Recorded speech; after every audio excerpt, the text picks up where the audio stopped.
Hello everybody.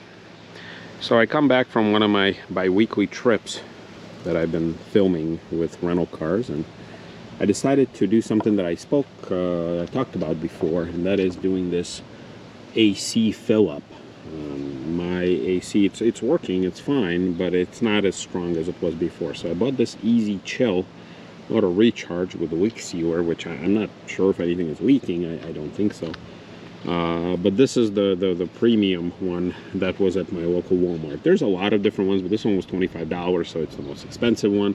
It comes with this handy gauge, which we'll be looking at, and pretty simple instructions. Other ones that were out there, especially the Walmart brand, they were cheaper, but also you had to buy like an adapter. It's just a canister. So I was like, well, you know what?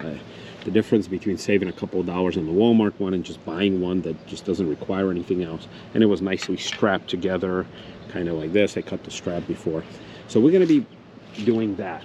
I've never done it before, but I figured what's the worst that can happen? You know, if I throw away 25 bucks, you know, so be it. But also, I found a couple unpleasant surprises on my town car. And one is, apparently they were cutting grass here when I was gone, which, I mean, that's the least of my problems. But now my car is all covered with grass.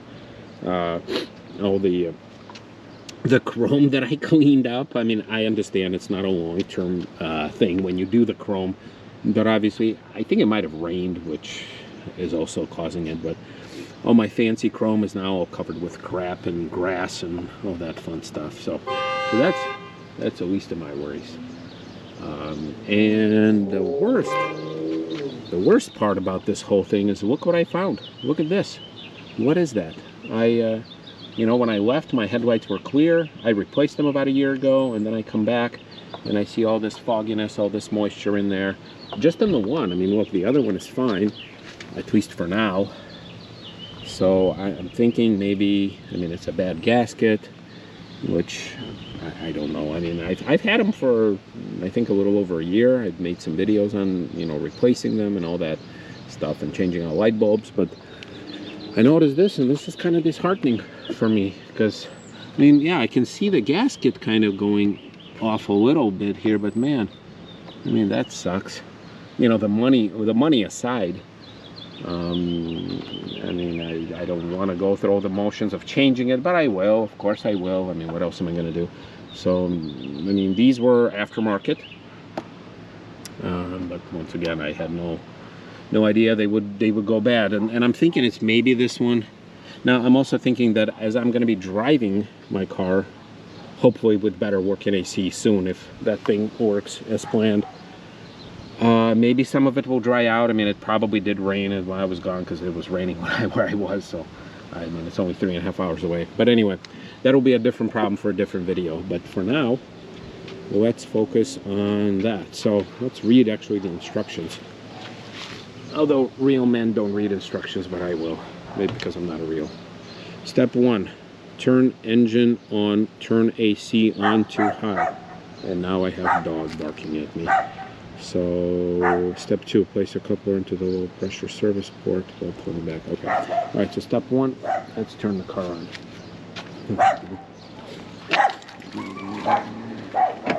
right. Man, it's been about a week since I drove this thing. Alrighty. I'm filming it on a tripod since I will be setting up a tripod pretty soon.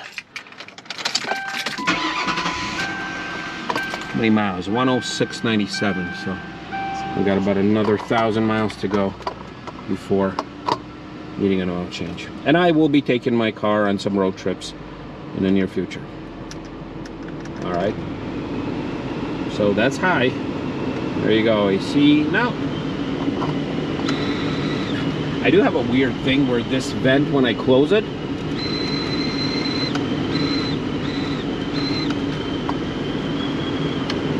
whistles. All right, so that's high. Let's pull the hood.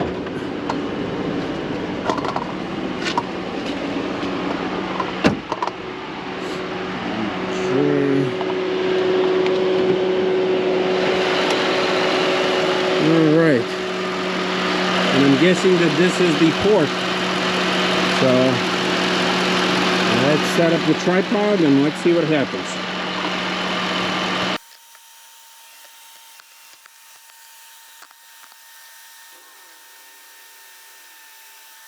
So I'm going to try and talk louder. Place the coupler into the low pressure service port while pulling back on the coupler connecting ring to connect to the vehicle. Okay, I'm guessing that's this.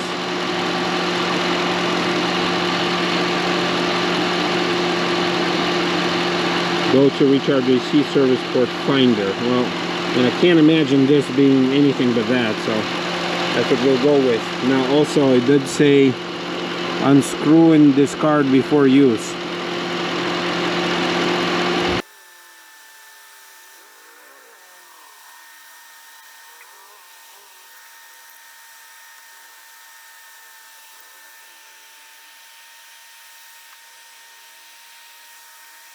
That's the thing, it shows up as filled. So that's weird because I'm not getting too much cold air.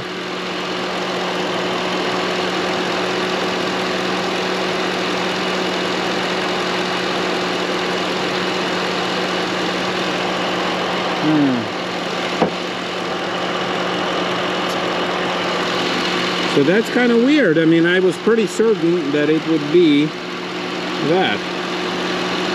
Now it shows right here that it is in the green, but at the same time, well, I'm gonna try adding a little bit. I mean, I don't want to waste this opportunity, so we're gonna shake.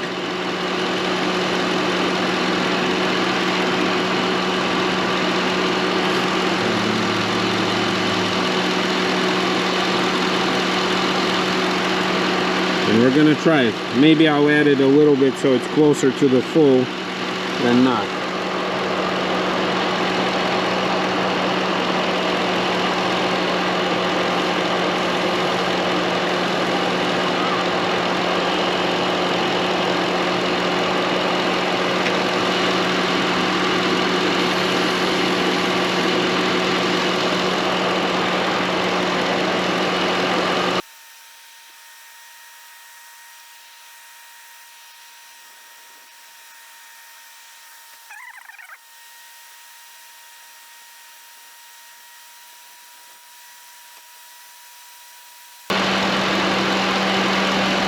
So it's about the same.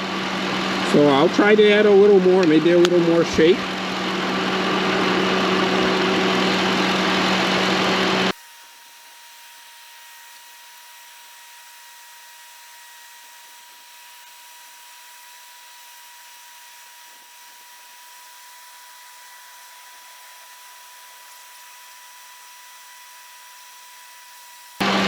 Now the can itself, it's getting cold. So something is coming out, but I don't really see this pressure thing move. At first I thought maybe it's one of those things that can be reset, but no, I'm like, this thing just spins like it doesn't really do anything. So not sure what's happening. But the can is getting some condensation. I mean, I'll try to do it a little more. I mean, maybe I'll get it between 40 and 50, so it's, I don't want to get it into the high limit. But I definitely want to put some more in. I mean, after all, this is already a waste of $25, at least in my case, but I want to check to see what's going to happen.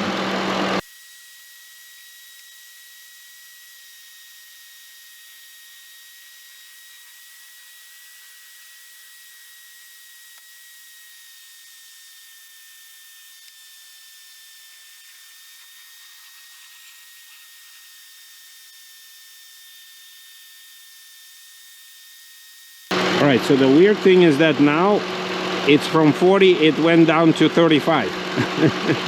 So I have no idea what's going on. Whether or not it's leaking from somewhere else or what.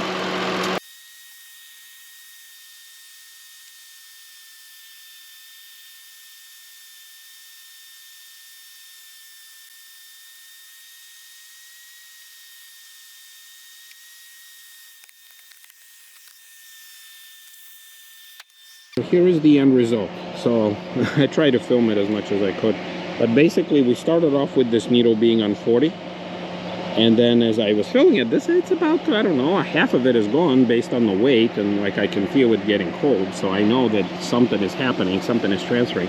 But then at the end of the day, this needle ended up going from 40 to 35. Now it's still in the green, it's still, that's what it says right here as far as where the needle should be, and it is pointing more to 30 here than it is to 40. At the same time, I understand this may be just an illustration. Now, this could be just a placebo effect, obviously, but I am gonna go inside and we're gonna sit here. Whew.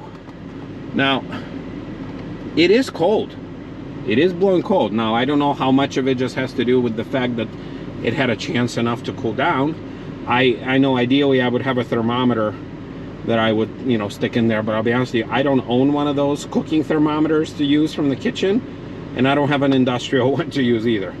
So I'm just gonna go by you know, my gut feeling, in this case my sweat feeling. It is pretty cold. It's 87 degrees now, but I think the sun, I mean, it makes it hotter than what the thermometer there says, and for those of you in Celsius, it's 30 degrees Celsius. Yeah, I mean, it is cold. So if it continues to blow cold like this, I mean, I would be happy. Once again, that was a cheap little can of $25. Obviously, it's just ad stuff. It has no way of, you know, I mean, like taking out the stuff that's in there and putting in the new stuff and doing all the precise measurement. I mean, it's a strict, you know, measure and fill approach rather than just you know, a more comprehensive repair. Sorry, I'm filming this on a tripod, so I can't really find a good angle to stick it in there. So anyway, yeah, I mean, it blows cold. So what I'm gonna do is I'm gonna monitor this. Obviously, I can add a little more, whatever left is in the can, but I mean, for now, yeah, it is cold, and I want to say it's colder than it was before, but I mean, who knows? The road trip, when I take this out on the road trip, we'll definitely figure that part out. Now, this very interesting Honda Civic that's right next to me, and I'm not sure what color it is. Looks like it was blue, then it was red. Looks like door handles are peeling there, but yeah, so that's my one thing. So I'll let you know how it kind of comes out. I mean, this stuff, I hope maybe, because I mean, I understand that this headlight is compromised, so I wish I could just wipe it off on the other end of this plastic and call it a day, but maybe it's this gasket that broke right here and some condensation got in. I'm not sure what it is, but that just pisses me off. So, because these things are, I mean, they're not hard to replace. I mean, even I can do it. It's just, it's very tedious. So I'll keep an eye on this. Also, while we're on there, oh, okay, this thing I need to throw away. And also my Flex Seal rims. I mean, they look fine. Yeah, I'm happy. I know they don't. I know you can kind of see a little, you know, flow that kind of was floating down. It's not smooth. Obviously, there's dirt in there. But yeah, I mean, overall, it's the Flex Seal did its thing. They're still not peeling. I mean, they're nice. They're rubbery when you touch them. So yeah, that's okay. All right, guys and girls, that's my update for you on a town car. It's easy. That whole coolant thing is definitely easy. Just a matter of time before I can understand whether or not it did anything. See you, everybody.